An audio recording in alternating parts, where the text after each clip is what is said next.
What's up, internet? My name's Ori. Welcome back to the channel. If you're new here, hit that subscribe button. You like this video, hit that like button, hit that notification bell. You'll never miss a video. You'll never miss a stream. Today we're going over BBCan11, episode number 28, the second to the last episode. We have one more episode tomorrow, the finale, where we will see the winner get crowned. Speaking of tomorrow, it's my birthday. So we will be doing a 12-hour celebration stream on Twitch and Kick, exclusively on Kick for the BBCan finale, where we'll actually be watching on the channel there. Full thing, you'll get to see it all. It's a lot of fun. You should make sure you come on out for that. We'll be starting around 4 p.m. Eastern if you want to be there for the pre-festivities that'll be going on.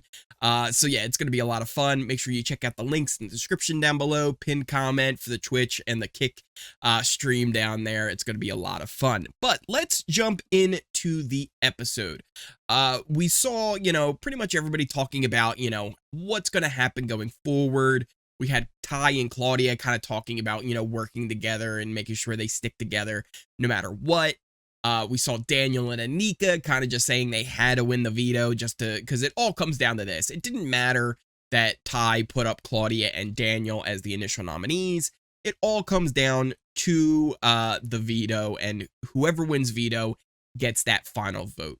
The veto competition was really cool. So it started off with a little secret passage that they had to crawl through from underneath the fireplace. It was a very tight squeeze in there where they had to crawl through with like air ducts and little secret hallways. But really, it just kind of led them to the backyard. And the veto competition itself was pretty much like an escape room theme. They had all these different keys they had to find that represented house guests, and then they had to put them in the right spot. In the end, there were different things they had to do to get the keys, like take water from a tub and kind of fill up a jug to get the key that would come out and unlock some other keys and stuff like that. So yeah, it was kind of cool how it all went down. After that, they had to jump off this big ledge into just a pile of garbage, all at the BBCan11 motel. So it was a pretty cool competition. It took a long time. Most of the times we're in the hour plus as we got the winners read out. So Anika was in last place, followed by Ty just after her, and then it came down to Daniel and and Claudia. And Claudia ends up winning it with a sub 1 hour time. She was only around 40 minutes or so, 45 minutes.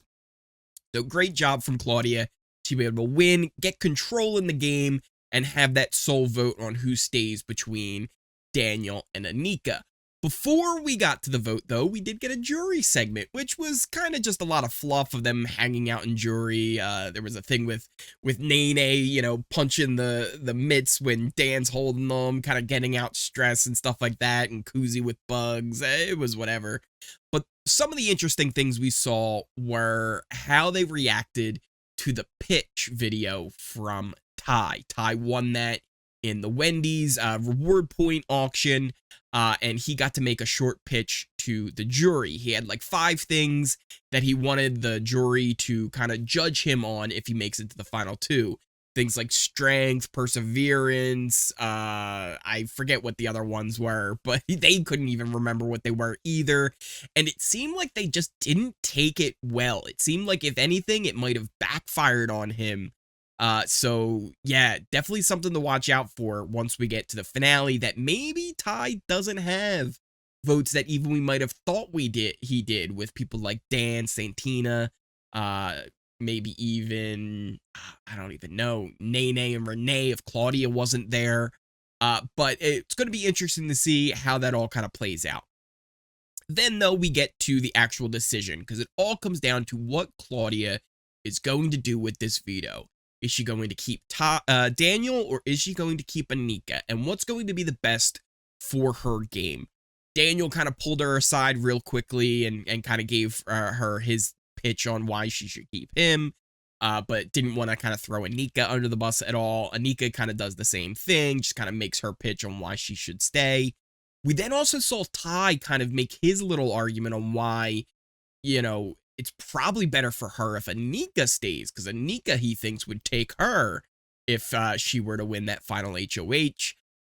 But it in the end, it was all about what's best for Anika. And now, if it was me, I would say Daniel is the biggest threat. You always want to get the biggest threat out, right? Daniel is way more likely to win the final 3 HOHs than Anika would be to win the final 3 HOH.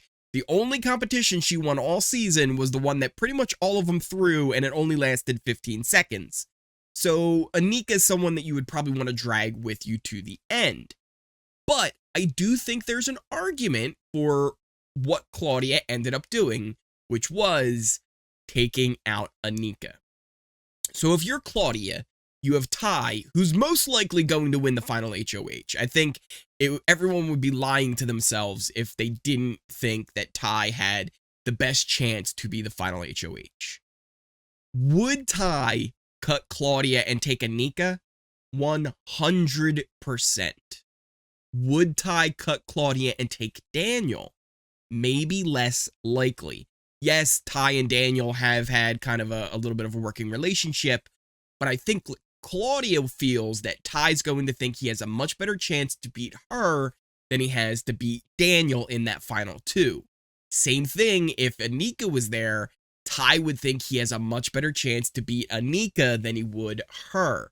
So it does kind of make sense for Claudia, because at least in this spot, she knows that Ty won't cut her for Anika, but only may cut her for Daniel.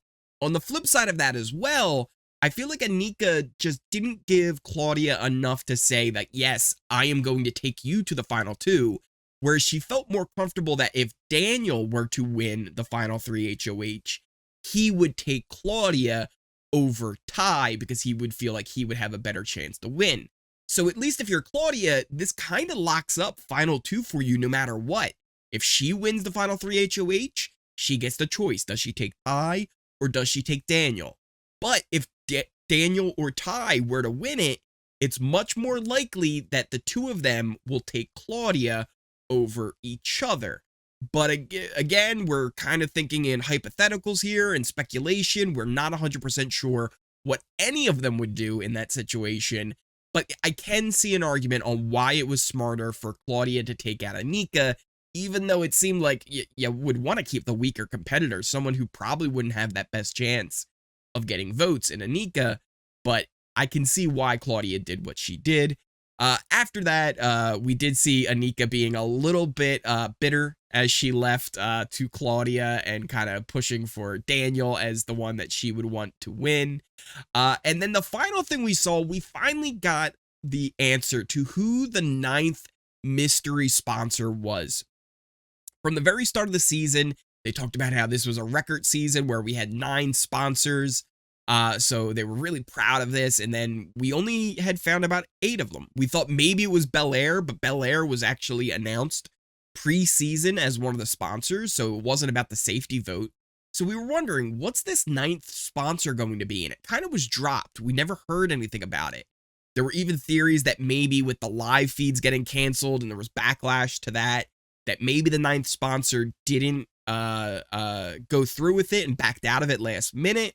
But we found out that it is Disney The Little Mermaid. They are sponsoring the final 3 HOH. And they made this big deal about how the houseguests were going to find out like a little bit of insight on what they're going to face in the final 3 HOH. And then they just showed them a trailer for The Little Mermaid. So it's going to be Little Mermaid themed, but it doesn't give them any info. So yeah, it was definitely kind of a bait and switch type situation. But what did you guys think of everything that happened? What do you think of Claudia's decision? Did she make the right call in getting rid of Anika, or should she have gotten rid of Daniel? I don't think it's an easy decision either way, but I think she might have made the best decision for her to at least get to the final 2. You also have to win once you're there, and I don't know if she wins against Daniel and Ty. I don't know if she can beat the both of them. To be honest, I don't even know if she can beat Anika, depending on how the votes were to go. This one is a little bit harder to predict than most seasons on where the votes are going to go, just because there's so much messiness and bitterness from a lot of these jury members. So what do you guys think? Who do you think has the best chance to win the final 3 HOH, and why is it tie? Who do you think is going to end up in the final 2, and who do you think should have been sent by Claudia? Should have been Daniel? Should it have been Anika? Let me know in those comments down below. Also, remember, we will be live tomorrow for Oripalooza. Make sure you check out the links in the description down below for the Kick and the Twitch stream. We'll be live watching the finale over on Kick. Thank you guys again so much for watching. If you are new here, hit that subscribe button. You like this video, hit that like button, hit that notification bell. You'll never miss a video. You'll never miss a stream. Make sure you check out those links in that description down below, pinned comment as well, for all of my socials, Twitter, Twitch, Discord, Kick, Twitch and Discord, probably the best place to keep track of everything that's going on in the Ori universe. Oripalooza will be tomorrow, so make sure you come on out for that if you can. I hope to see you all there. Thank you guys again so much for watching, and I will see you tomorrow.